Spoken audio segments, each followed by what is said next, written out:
अजितदादाचं आजचं जे काही अपघाती निधन झालेलं आहे, खरोखर महाराष्ट्र राज्याची फार मोठी हानी झालेली आहे. कारण मला 2 वेळेस विधानसभेमध्ये विधानसभेचं सदस्य असल्या कारणानं काम करण्याची संधी मिळाली किंवा गेली जवळपास मी साधारण 99 पासून मंत्रालयाच्या स्तरावरती मी काम करतोय. 27 वर्ष झाली आणि त्यांचा माझा बऱ्याच वेळेस जवळून संबंध आला की आपण पाहिलं की सकाळी लवकर उठणं, अत्यंत शिस्तबद्ध पद्धतीनं काम करणं आणि कामकाजामध्ये असलेली शिस्त आणि एक वेळेचं एक बंधन पाळणारा एक नेता आणि प्रशासनावरती असलेली पकड, अत्यंत नियोजनबद्ध काम करण्याची त्यांची पद्धत ही संपूर्ण राज्याला माहीत आहे. मी जवळून पाहिली आणि असंख्य वेळे माझं त्यांचं कामकाजाच्या निमित्तानं मी भेटलो, त्यांच्याबरोबर बोलायचो.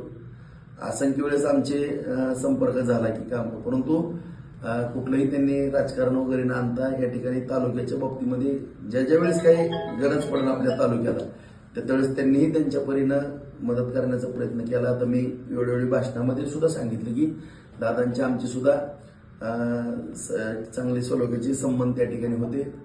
आता सुद्धा काही मध्ये गेल्या या निवडणुकांच्या अगोदर सुद्धा एक विशेष असं काम आपलं तालुक्याचं होतं.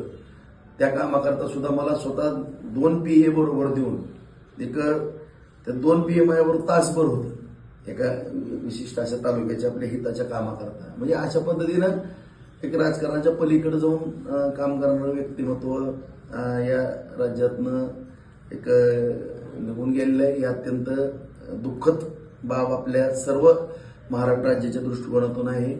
आणि सातत्याने त्यांनी राजकारणापेक्षा ज्या काही डेव्हलपमेंट आहेत उद्योग व्यवसायाच्या किंवा ते उद्योग व्यवसायाशी अत्यंत निगडीत असा परिवार आहे.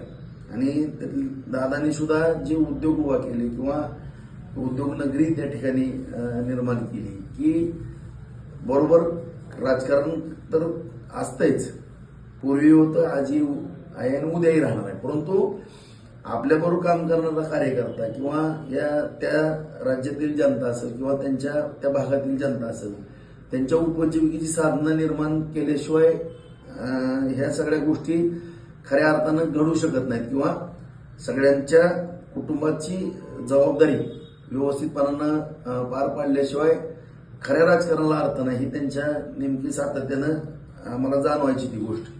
आम्ही बसायचो त्यांच्याबरोबर, कारण लोकसभेला ज्यावेळेस अर्चनाताईंची उमेदवारी फायनल झाली त्यावेळेस मी 6 दिवस मुंबईमध्ये होतो आणि दादांबरोबर असायचो. मी राणादादा सातत्याने त्यांच्याबरोबर जे जास्त वेळ घालवला मी, जवळपास 2-2, 3-3 तास आम्ही दादांबरोबर राणादादा आम्ही बसत होतो या सगळ्या गोष्टीवरती चर्चा करत.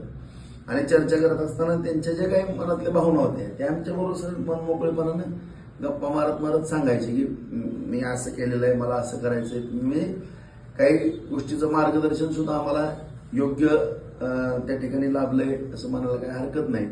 आणि खरं जर पाहिलं तर त्यांचं जे सकाळपासून जी कामाची सुरुवात व्हायची ती खऱ्या अर्थानं प्रत्येकाने आदर्श घेण्यासारखी, म्हणजे प्रत्येक माणसाने. कारण ते 10-10:30 वाजले की जागेवर थांबवायचे राजकारण आणि आपल्या कुटुंबामध्ये असायचे. परंतु सकाळी लवकर उठून कामाला सुरुवात करणे आणि आपापल्या वेळेचं बंधन ठेवून ती असे काही गोष्टी आणि कामाचा उरक, उद्योग व्यवसायाचा उरक, या सगळ्या गोष्टी त्यांच्याकडून खऱ्या अर्थानं घेण्यासारख्या होत्या. ज्या आमच्यासारख्या कार्यकर्त्यांना घेणं शक्य झालं त्या आम्ही घेतलेल्या सुद्धा आहेत.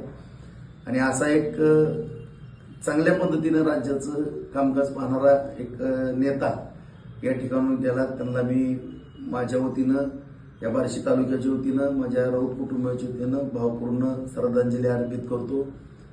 त्यांच्या सर्व परिवाराच्या दुःखामध्ये आम्ही सगळेजण सहभागी आहेत. आज सुद्धा आमचे सगळे कार्यक्रम, राजकारणाची एवढी हातघाईवरती राजकारण आलेलं असताना किंवा निवडणूक, आम्ही सगळे कार्यक्रम या ठिकाणी रद्द केलेले. आम्ही जी प्रचाराची सगळ्यांना सूचना दिल्या आहेत की आज कुठेही कुठला प्रचार वगैरे, आता आज तर आमचा आगळगावला या ठिकाणी कार्यक्रम होता, आम्ही पोस्ट टाकून तो रद्दही केलेला आहे. मी आपल्या माध्यमातून सांगू इच्छितो की आजचे जे कार्यक्रम आहेत ते सगळ्यांनी जागेवरती थांबवावे. कुणीही कुठला कार्यक्रम आज राजकीय करू नये. आणि पुन्हा एकदा मी आदरणीय दादांना माझ्या वतीनं, माझ्या परिवाराच्या वतीनं, तालुक्याच्या वतीनं भावपूर्ण श्रद्धांजली अर्पित करतो.